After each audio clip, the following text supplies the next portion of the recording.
J'ai pensé que peut-être que l'un des invités était piégé. Ce n'était pas un être humain. Qui est ça? Cela m'a assez mal surpris. Personne qu'il y avait cette odeur. Je crois aux esprits et sans doute. Que faire? Tu veux dire que ça va directement dans ton âme? Je regardais le mal pur.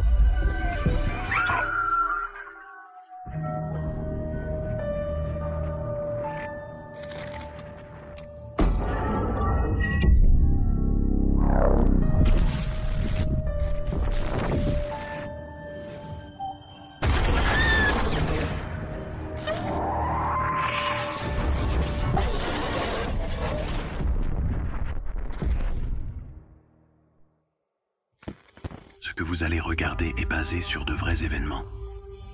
Certains détails ont été modifiés pour protéger la confidentialité. Je m'appelle Sam et je travaille au quart de nuit.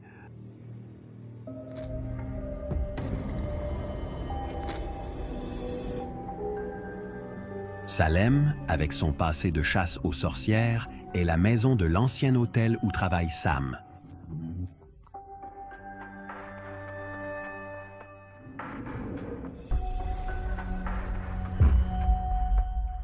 En tant que vérificateur de nuit, vous travaillez généralement de 23 heures à 7 heures. Et êtes fasciné par l'histoire des essais de sorcières de Salem depuis des années. En 1692, sur le terrain où Sam travaille maintenant, plus de 200 citoyens ont été accusés de pratiquer la sorcellerie.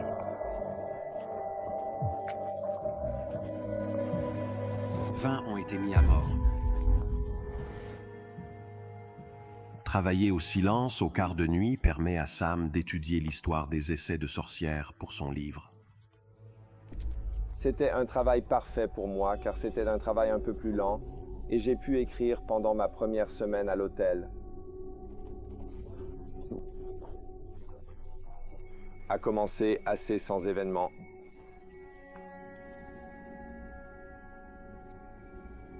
Et puis soudainement, cette nuit-là, le vieux hôtel grince avec des sons inconnus.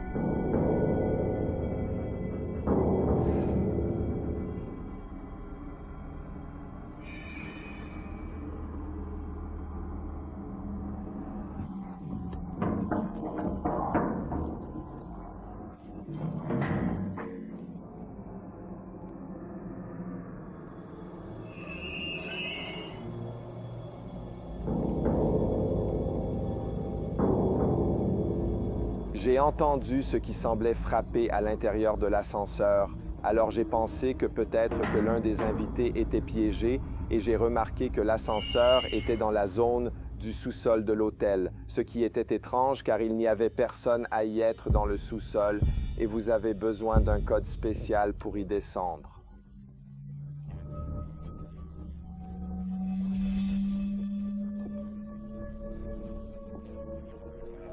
Alors j'ai appuyé sur le bouton au premier étage du hall et il monte, puis l'ascenseur s'ouvre.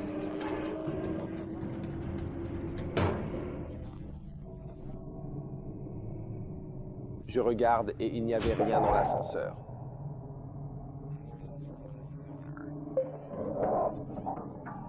L'ascenseur est vide, mais quelqu'un ou quelque chose est dans le sous-sol de l'hôtel. J'étais terrifié.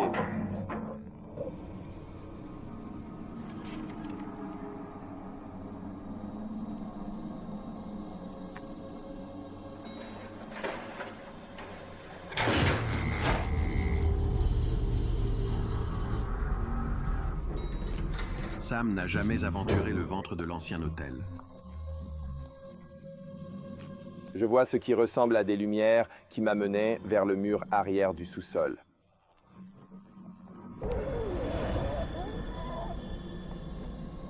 Bonjour.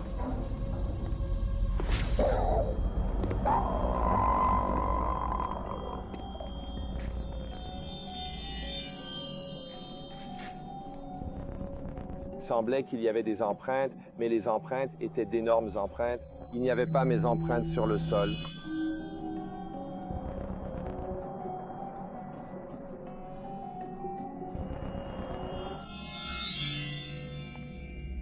Il me conduisait à l'arrière du sous-sol de cet hôtel.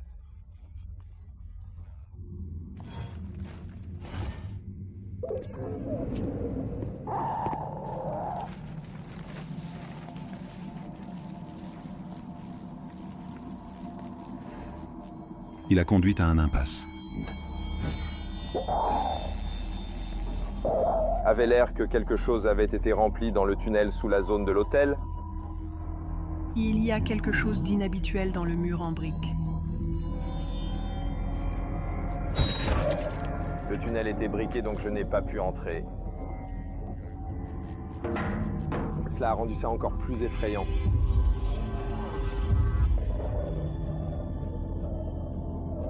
Puis j'ai entendu ce qui ressemblait au gémissement que j'ai entendu auparavant.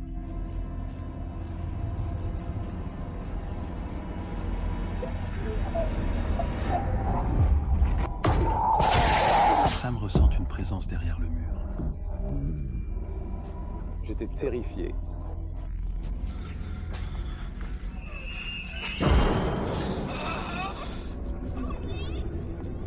J'ai commencé à soupçonner qu'il y ait peut-être quelque chose de paranormal qui se passe, quelque chose qui n'était pas explicable.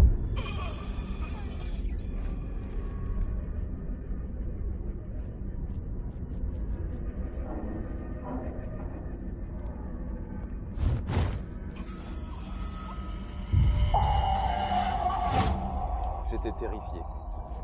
Je me sentais impuissant. J'ai l'impression que je suis dans un endroit où je ne pouvais pas sortir parce que je travaillais et que mon espace de travail était envahi. Qu'est-ce qui t'ait fait rester? Ce qui était le séjour à l'hôtel, c'était le fait que je travaillais sur un livre sur l'histoire de Salem. Nous avions très peu de personnes pour travailler à l'hôtel, surtout travaillant la nuit. Alors j'étais déterminé à le faire, même si les choses deviennent de plus en plus effrayantes pour moi.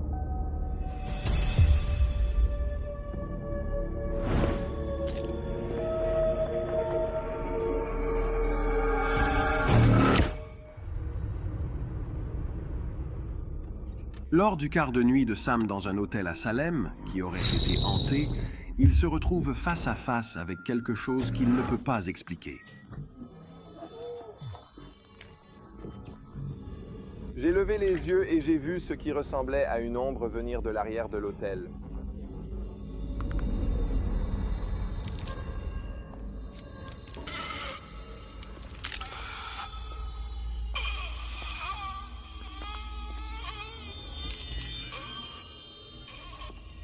Il n'y avait pas beaucoup de formes. C'était juste une masse noire d'énergie, comme si elle essayait de se former en quelque chose et qu'elle se nourrissait de l'énergie de l'hôtel.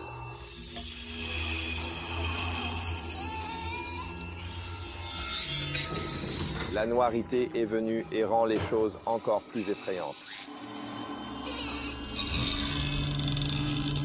Il n'y avait personne là-bas. Rien d'humain.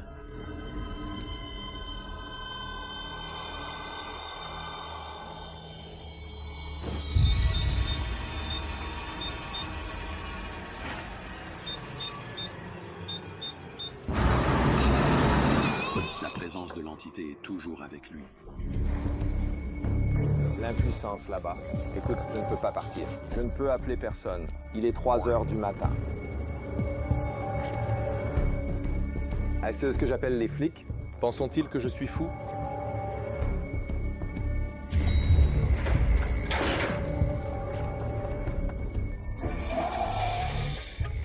Le gémissement vient maintenant de l'extérieur. C'était une sorte de bâtiment, et il, peu importe ce qu'il s'agissait, me révélait en quelque sorte.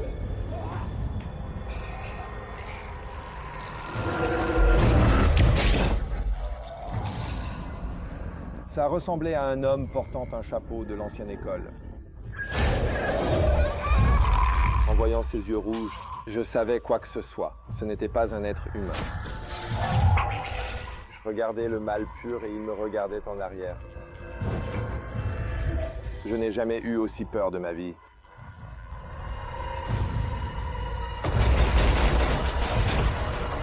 Quand l'esprit se manifeste devant Sam, il a des yeux rouges brillants. Mon expérience, ce n'est pas un esprit humain avec lequel il a affaire. Il a eu affaire à quelque chose de non humain et il ferait bien de se veiller au dos.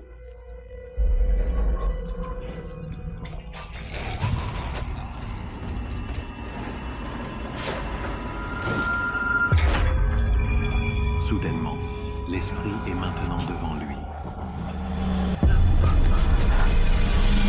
Sam saisit le moment pour échapper à l'entité. J'ai dû sortir.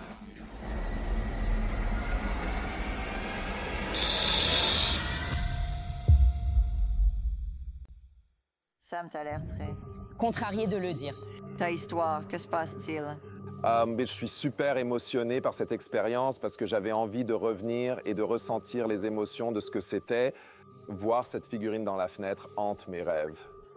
Sam a quitté son emploi. Il est en toute sécurité chez lui à Boston. Mais l'attachement à l'entité n'était pas terminé. Je n'avais aucune idée de ce qu'était cette figurine ombre et de ce qu'elle voulait de moi. Sam révèle des faits horribles. Il s'avère que ma famille est parentée de la famille Putnam. Ma cousine Anne Putnam Jr. a accusé 62 personnes et 19 d'entre elles étaient pendues pour sorcellerie. L'entité pourrait être victime du cousin lointain de Sam, l'un des accusateurs. C'est déchirant le cœur. C'est déchirant de réaliser que je suis descendant des méchants.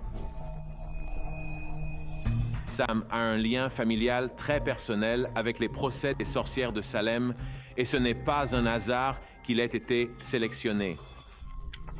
Nous parlons d'hommes et de femmes innocents qui ont été mis à mort de la manière la plus terrible, écrasés par des rochers. Pendés tous pour quelque chose d'autre qu'ils n'étaient pas coupables.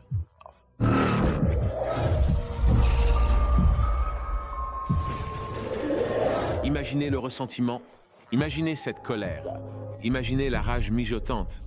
Il a été ciblé par une entité. Maintenant, sachant qu'il peut être en danger, Sam cherche un moyen de se protéger. Dans les documents de son ancêtre, Sam reçoit une excuse écrite par Anne Putnam Jr. pour les dommages qu'elle a causés. Je pensais que si je dirais cette excuse, peut-être que cela leur donnerait une sorte de paix et ils me laisseraient tranquille. Il retourne à l'hôtel pour présenter les excuses.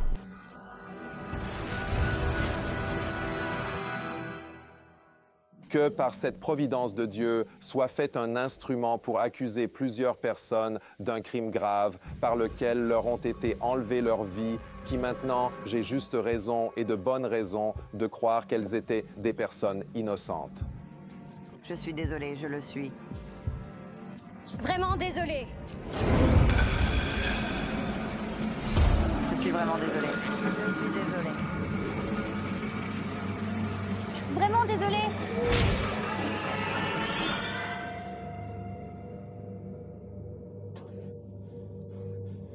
Quand j'ai lu ça à haute voix, j'ai l'impression que c'était une sorte de nettoyage. Et j'ai l'impression que je donnais à Anne Putnam Jr. la chance de dire les mots à haute voix par moi. Peut-être maintenant l'entité en colère le laissera tranquille.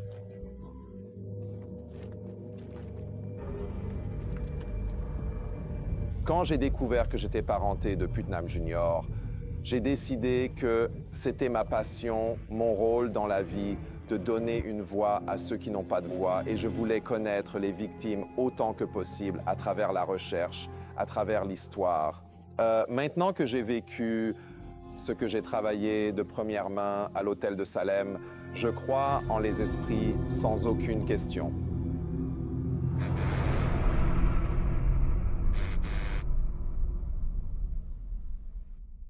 Je m'appelle Riley et je travaille au quart de nuit.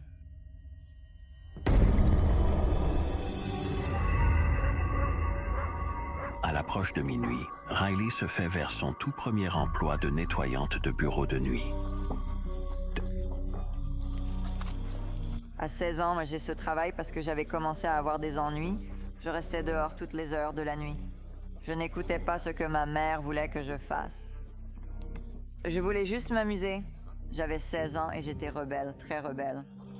Riley a été embauché pour aider à nettoyer un bâtiment qui est sur le point de vendre. Le travail devait durer 3 nuits. Je n'étais pas ravie, je ne vais pas mentir. C'est leur changement.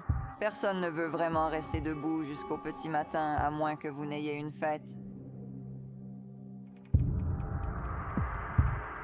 Au moment où Riley arrive, elle réalise que quelque chose ne va pas.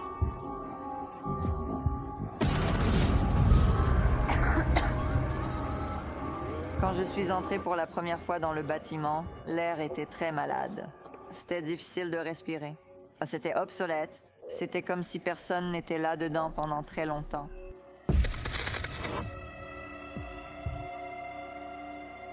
Les histoires qu'elle a entendues sur le bâtiment se terminent à l'appréhension de Riley. Il y avait des rumeurs dans la ville sur les choses qui se passaient là-dedans et sur le fait que personne n'aimait vraiment travailler dans ce bâtiment. Bonjour. Ils entendraient des chuchots. Ils entendraient un départ. Tu es en retard. Arrêtez de se tenir debout et commencez au travail. Désolée, d'accord.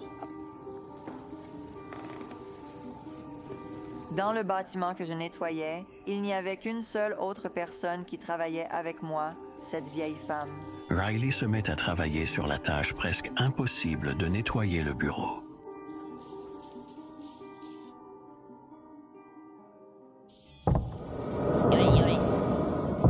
Elle soupçonne bientôt qu'il y ait peut-être quelqu'un d'autre dans le bâtiment. As-tu entendu ça? Je n'ai rien entendu. Bonjour.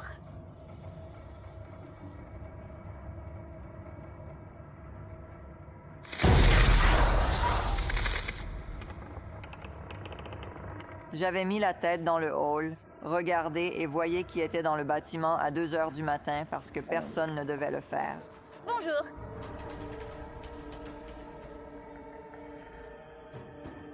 Donc, quand j'ai regardé le couloir, il n'y avait personne là-bas.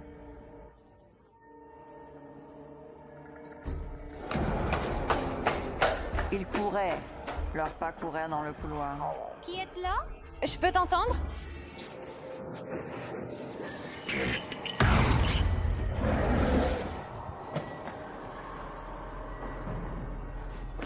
As-tu entendu ça? Il y a quelqu'un qui court là-haut? Tu dois avoir entendu. Ça retourne au travail. Ok, prenez soin de ce tapis. Elle l'a joué comme si elle ne l'avait pas entendu. Aïe. Je t'ai dit que je n'entendais rien. Mais je sais qu'elle l'a fait. Riley retourne au travail, mais ce qui se passe ensuite est impossible pour elle et le collègue de travail d'ignorer. Quelques minutes plus tard, alors que nous aspirons les sols, nous avons entendu cet énorme claquement du magasin venir du couloir.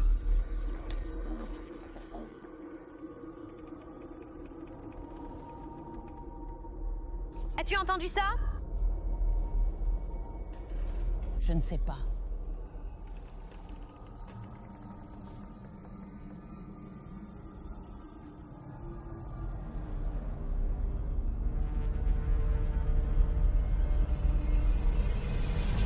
Bonjour. Je suis sortie dans le couloir et je suis marchée en descente. Bonjour, si tu ne te montres pas, je vais appeler la sécurité.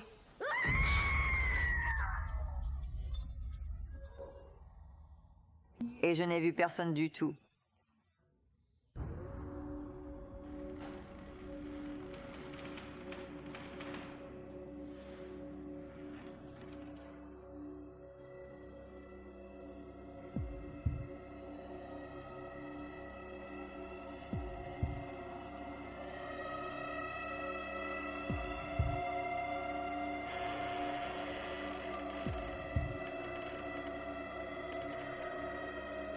Bonjour, y a-t-il quelqu'un?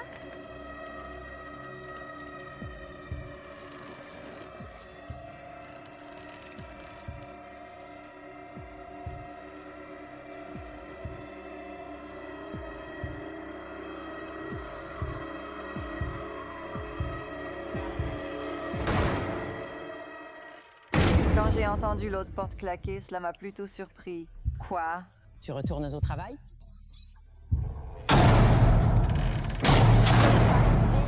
Je appelle. Sécurité.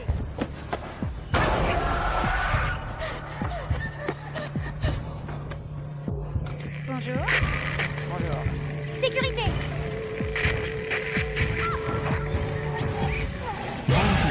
Bonjour. Riley, une nettoyante de bureau de nuit, découvre que le bâtiment où elle travaille abrite des entités paranormales terrifiantes. Tu fais avoir été arrêté?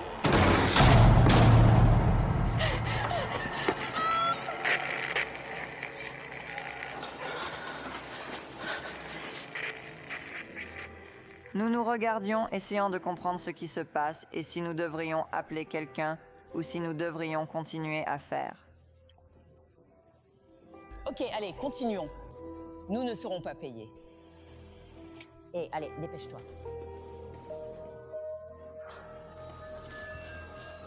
Nous n'avons resté que quelques heures de plus dans la nuit. Nous avions donc besoin de nous déplacer.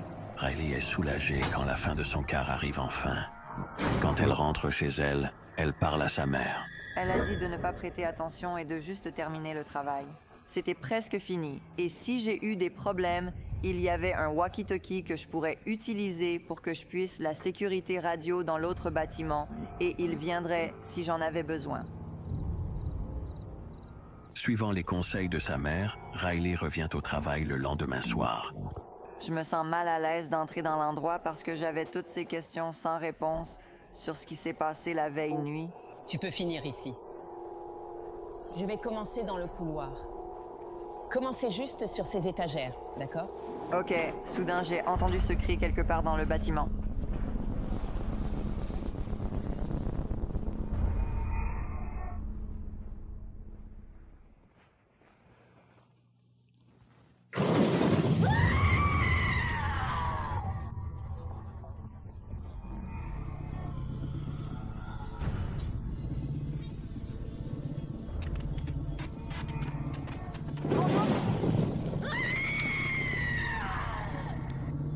Ça va? Je n'oublie jamais cette femme. Et la façon dont elle avait crié, cela m'a juste fait peur. Ça passe directement à travers toi. Ça va directement dans votre âme. Est-ce que tu vas bien? Est-ce que quelqu'un est là-dedans? Alors j'étais marché là-bas pour voir qui avait besoin d'aide. Les cris semblaient venir de la cuisine. Cette fumée, je regardais les évents pour voir si la fumée sortait de là, mais je ne pouvais pas en voir.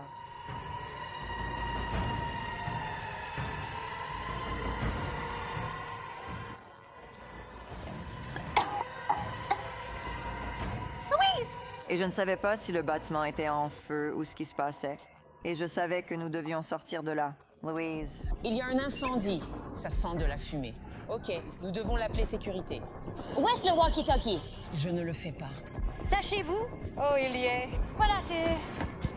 Et alors que nous essayons de radio pour la sécurité, oh, pourquoi ce n'est-ce pas? Travaillez? Bonjour? D'accord. Bonjour, sécurité Jake.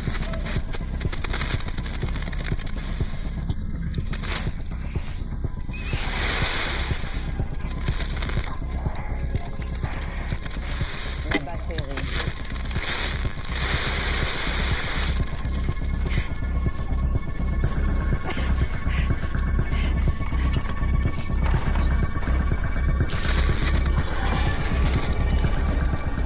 Dehors est la belle chose que tu sais, ça l'a dit Anne.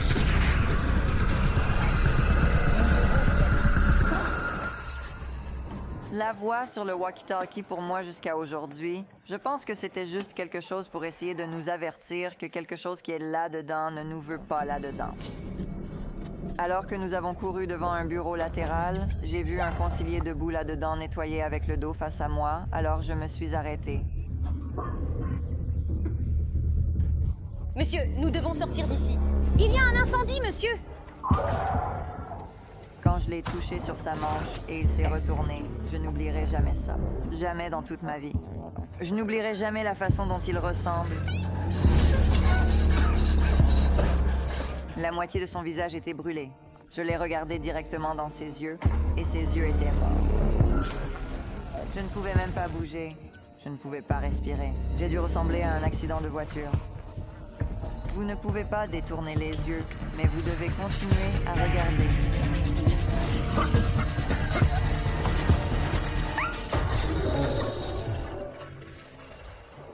soulagement que j'ai ressenti quand j'ai enfin sorti du bâtiment était Dieu merci que je suis en sécurité. Ce qu'il y avait là-dedans, il n'est pas avec moi maintenant. Après avoir tout expliqué à ma mère, ce que j'ai témoin et ce que j'ai vu, ma mère m'a dit de prier pour que ce soit quelque chose qui n'est pas de ce monde et que tu le sais, ça n'appartient pas ici.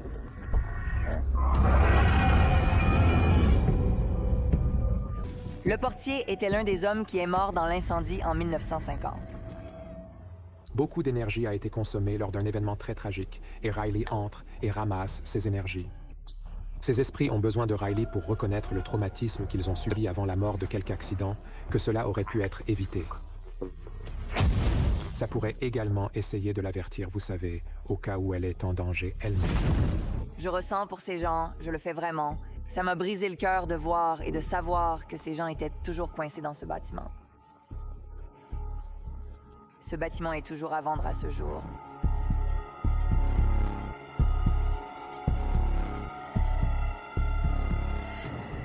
Ce que j'ai appris de cet événement, c'est que s'ils veulent vous montrer comment ils sont morts, ils vous montreront comment ils sont morts.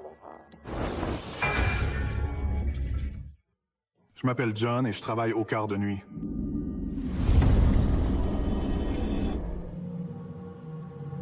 Après mon diplôme, j'étais retourné dans ma ville natale pour rester avec ma mère.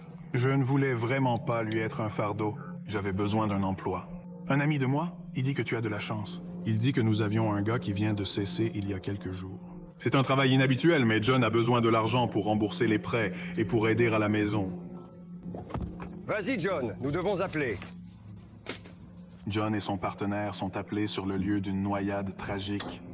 Mais c'est un bon travail pour la récupération et le transport des personnes décédées. C'était ma 4e nuit au travail. Nous avons eu un appel pour sortir pour noyer. Nous ramassions le corps et nous transférions à l'installation du coin. Il a eu son accident à la rivière. Il était ivre au moment où cela s'est produit. Le gars pesait à l'origine 180 livres. Quand il a été récupéré, son poids corporel avait presque triplé, l'eau l'avait trempé et son corps était gonflé de liquide, donc il était assez lourd. Il y avait cette odeur. Oh! Dieu, c'est dégoûtant. Quel cauchemar. Oh mon Dieu. Je veux dire comme l'odeur la plus pieuse et la plus mortelle que j'ai. Je n'ai jamais senti ça de ma vie. Ce n'est pas la seule chose dont ils doivent s'inquiéter. Ça n'a pas l'air bien. On dirait que le pont est hors. Et maintenant? Alors, qu'est-ce qu'on fait? Nous n'avons pas beaucoup de choix. Nous devons retourner au bureau. Le temps les oblige à rompre le protocole et à amener le cadavre à leur bureau plutôt qu'au coroner. Lorsqu'ils déchargent le véhicule, ils reçoivent une mauvaise surprise. Tout ce liquide commence à sortir de la camionnette et il dit « Oh mec, je ne peux pas croire que ça vienne de se produire. » Son abdomen a explosé. C'est là que ce gonflement vient de sa zone estomacale. Qu'allons-nous faire, le laisser dans la camionne? Et il dit « Non, nous devons l'emmener au bureau. » Les règlements stipulent que tant que nous avons la garde de lui, nous ne pouvons peut-être pas être à plus de 50 pieds de lui.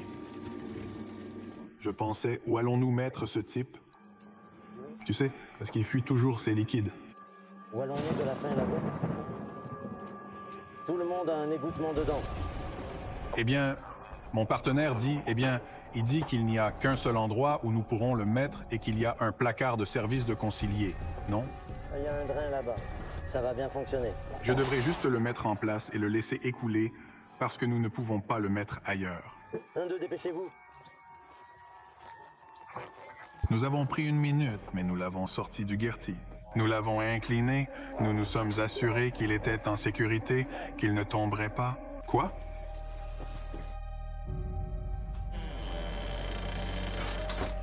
Tu veux ça?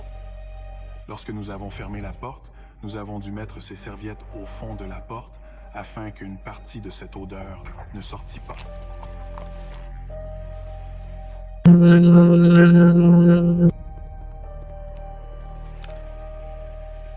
Ils appellent leur superviseur pour savoir quoi faire ensuite. Cela peut. On y va. Non, nous allons rester coincés ici pendant un moment. Règles et règles. Sans idée quand le pont pourrait rouvrir, John et son partenaire n'ont pas d'autre choix que de rester en place. Comme ça allait dehors, nous avions le sentiment que cela allait arriver.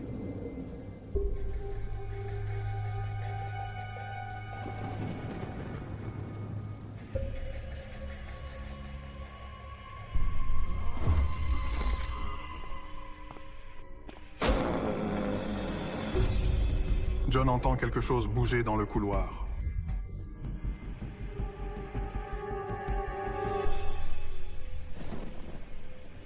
Il remarque que la carrière n'est pas là où ils l'ont laissée. C'était un peu étrange pour moi.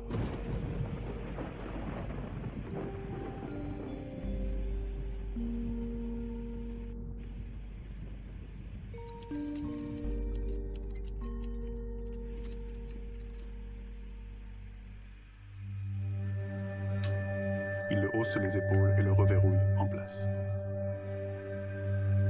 Le début d'une tentation.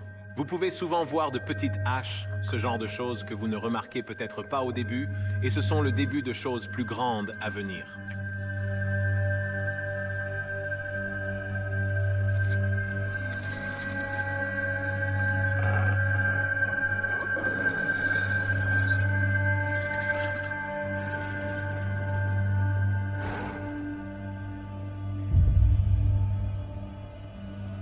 Quelques minutes plus tard, alors que John retourne dans la salle de repos, il est bravé.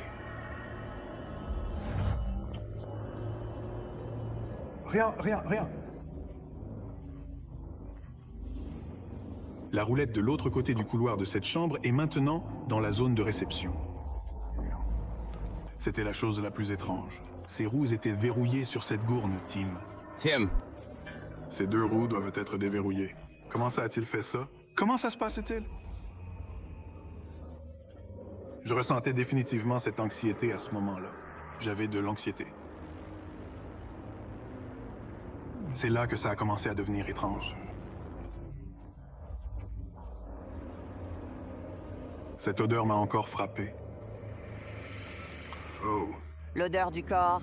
Ouais, depuis que je viens de me frapper tout à la fois.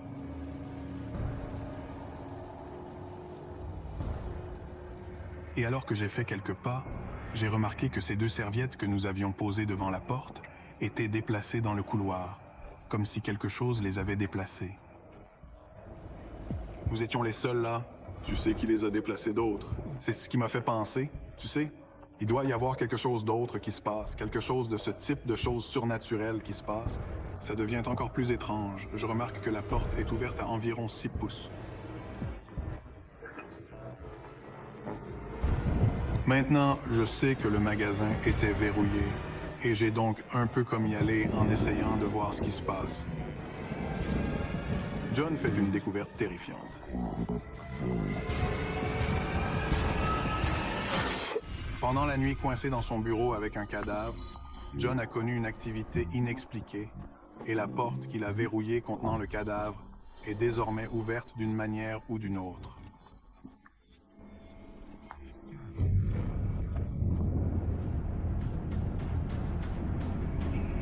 Quand j'ai regardé dans la porte, je ne pouvais pas croire ce que j'ai été vu.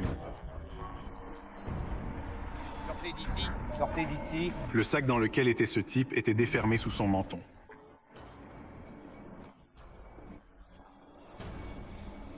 Voir. Sa tête était hors du sac et il regardait droit du mur. Ses yeux étaient enfermés quand nous l'avons mis là-dedans. Maintenant, ils sont ouverts. Nous ne l'avons pas fait. Laissez-le comme ça, non. Nous ne l'avons pas fait, n'est-ce pas? À quoi pensais-tu? Tu sais, c'est un genre de chose surréaliste. Tu sais, c'est comme un rêve ou quelque part. Tu ne veux tout simplement pas être dans ce mauvais cauchemar. Nous avons fermé la porte à droite. Bien sûr que nous l'avons fait. Ces fermetures éclairs sont assez épaisses et lourdes. Vous ne pouvez tout simplement pas les défermer si facilement. Comment? Comment est-ce que ça s'est produit? Je n'ai jamais eu plus peur. Une fois que nous mourrons, tout le monde ne passe pas automatiquement. Certains esprits se retrouvent liés à la Terre pendant une certaine période de temps. Que faisons-nous? Eh bien, nous allons les refermer et inspecter ce pont et voir si nous pouvons sortir. Ici?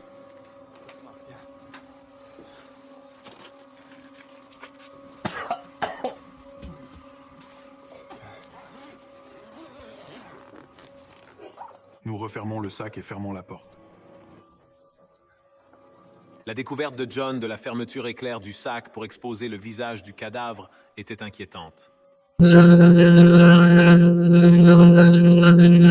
C'est interactif et pas de très belle manière. John veut partir, mais sait qu'il perd son emploi. Et plus encore, s'il le fait, a déclaré le chef. C'est en fait une infraction pénale, si nous laissons ce corps-là avant qu'ils aient la chance de se regrouper.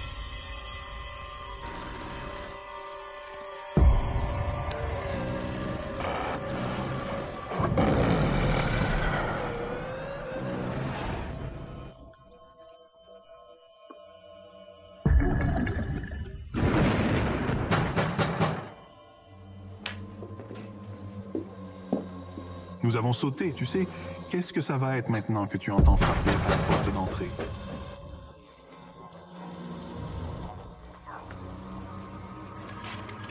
Pas de frappe régulière pour toi, pauvre.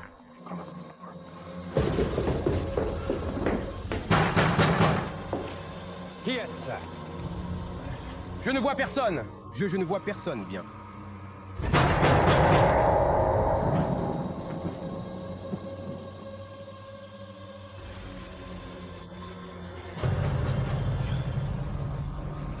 Je dois aller et jeter un coup d'œil. Eh bien, mon partenaire a dit que je vais sortir devant et voir qui c'est, et tu attends ici. Je suis de retour et tu dis, y a-t-il quelqu'un qui frappe à la porte? Parce que je ne l'entends pas à cet égard. Et j'ai dit, ouais, je peux. Je peux l'entendre à cet égard, mais personne n'est là. Le grand froid vient directement. Vous savez quand vos cheveux commencent à se tenir debout sur vos bras? Vous avez le genre de sensation de boudoir. Allons.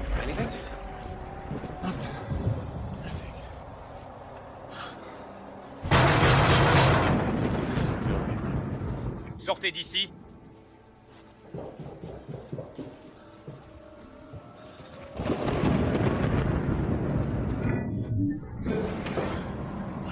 Puis soudainement, John entend un cri troublant, mais c'était un cri basse, mais je peux clairement l'entendre dire « Laissez-moi sortir » et j'ai tourné la tête comme ça, rien là.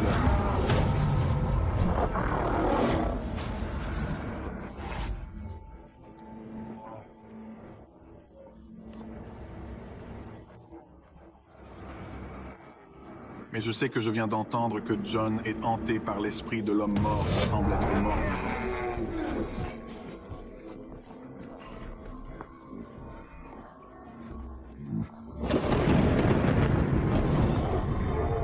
Ce type, quand cette porte était ouverte plus tôt, je pense qu'il est sorti.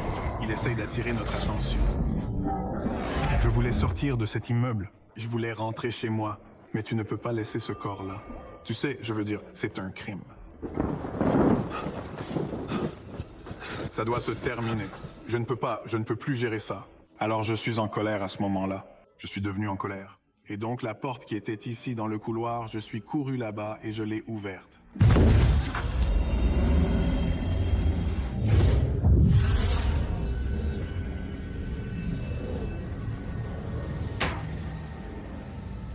Le cadavre montre à nouveau son visage, mais quelque chose a changé. Quand je lui ai regardé le visage, ses yeux sont ouverts. Vous pouvez voir comme des larmes qui lui descendaient sur le visage. Et c'était très, très étrange. Ce type était toujours attaché à son corps. J'en étais très contrarié. Je peux aider à le quitter, mais je ne sais pas comment aider les morts à me quitter. Seul, John. De quoi as-tu besoin, John? Laisse-moi. Seul, John. John, non. Non, mon pote. Allez. Partir. Je suis seul, j'ai dit à ce type ou à ce que ce soit ici, j'ai dit que tu voulais partir, maintenant, partir. De toute façon, tu n'appartiens pas ici. L'appel de John est répondu. Quand l'aide est enfin arrivée, le bureau du médecin médical a pu traverser le pont. Ils sont sortis pour récupérer la panse décédée. Ce qu'il y avait dedans, c'était un grand soulagement quand il était sorti du bâtiment.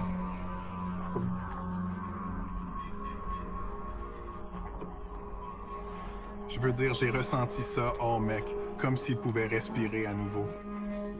Nous sommes juste heureux que tout soit fini et qu'il est temps de rentrer chez nous. Alors que John rentre chez lui, il essaie de se débarrasser de la nuit, mais il ne peut pas.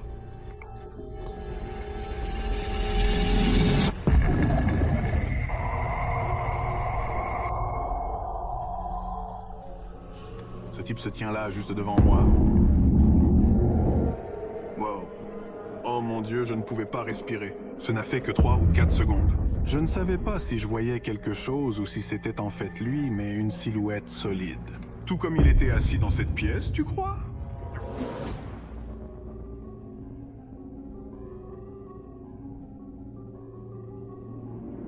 C'était paranormal. Oui, ce n'était qu'une des choses les plus remarquables qui m'ont arrivé. Pour le comprendre, il faut l'expérimenter.